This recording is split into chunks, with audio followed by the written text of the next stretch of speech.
This episode of Film Stock Reviews, I'm reviewing Troll. Troll was released December 1st, 2022 on Netflix. It runs for 101 minutes long and is directed by Roar Uthag. It's a Norwegian fantasy monster movie and tells the story of a group of people who must band together to stop an ancient troll from wreaking havoc in Norway that was awakened in the Norwegian mountains. Now, after the death of several protesters at a mountain in Norway. Um, the reason is that because this creature was awakened because they were digging tunnels to build some kind of underground for cars and everything. They blast it. This troll comes awakened. Now they go to paleontologist Nora Tiedman, and at the beginning we find that Nora and her father are climbing rocks, and the father and her have a great special bond.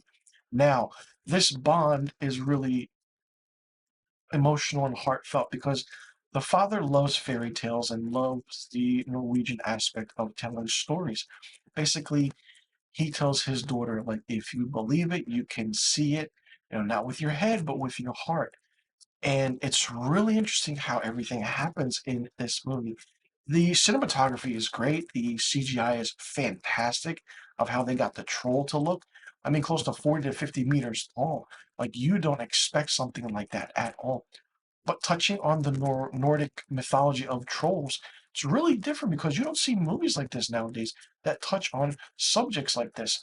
Yes, you had troll hunters and whatever other movies that we know about trolls. But other than that, this is a true troll movie. Now, with that, we have the characters of Andres, who is the advisor to the prime minister, and Chris, who is a army soldier, and the kind of three seek assistance from folklore expertise Tobias, who is Nora's father. And she hasn't seen her father in so long because he kept telling these tales about trolls. They're real and everything. And he has in his home makeshift newspaper articles and what happened back in the day. And the group determines that a troll is responsible for certain deaths and certain reasons for protesters. But the way they're introduced to this troll is that they're going around in a helicopter and then they land on this rock farm. You don't see it. But then we see a close up of Nora and her father Tobias speaking. All of a sudden, behind them, eyes open up. It's one of the greatest reveal shots I've ever seen and totally startling because you don't expect it. And if you're just paying attention to those two on screen, you don't see what's behind them. But all of a sudden, this kind of troll just emerges, and the look on everyone's face is utter shock and disbelief. You even have that utter shock and disbelief yourself. Now, the troll is kind of has this backstory, and Tobias, the father kind of says in certain ways where, when the Christians took over Norway and the Christianism took over and something happened with the trolls, they did everything. They don't like bells or the smell of Christians or crosses for that matter because they want to get revenge of what happened. Now, there is a backstory with this, and the interesting thing about this, there is an emotional death in this that triggers the movement of everything that goes on in this story. Now, we find that there is certain aspects of how things are done. There is a homage to Jurassic Park. There is certain homages to many different aspects of what this movie is. Otherwise, like you have a paleontologist going after a troll, and then you have aspects of someone fighting a monster. Definitely reminiscent of Jurassic Park, but it's really interesting how things were done. There are comedic timings and good interests with this because Andres is a really funny character, and he's like the sidekick to Nora. Now, and the interesting way is that the villains in this are kind of the prime minister and the head cabinet members and the military officer. Of course, we know that.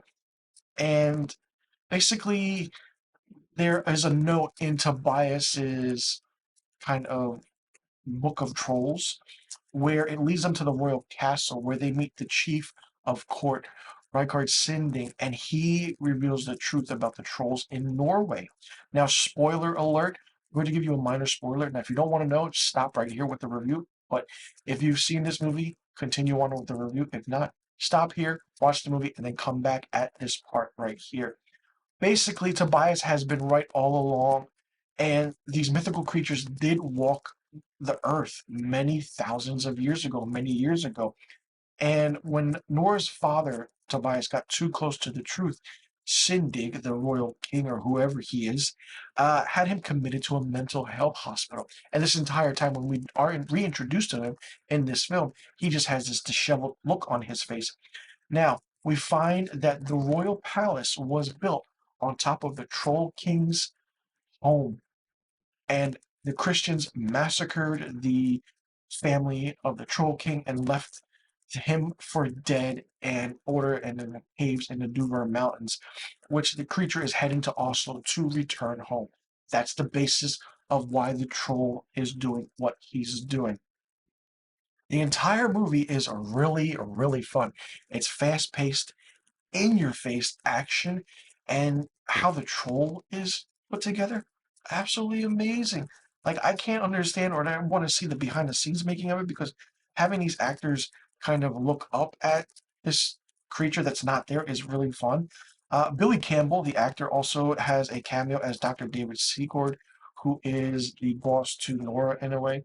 And like, everything is great. There's good comedic timing. The action is over the top fun, but it's a movie that's enjoyable. And I didn't expect to enjoy a movie like this, but I really did. Like, you don't have movies like this nowadays where it's a monster film, but there are many references to King Kong, and when Nora's in the meeting room that looks like something out of Doctor Strangelove, like, she kind of puts everybody in their place, like, no, these are footprints, these are certain things. She writes certain things down, like hypernature with the smell, the camouflage that the troll has, and the sunlight and everything, the mythical lore about it.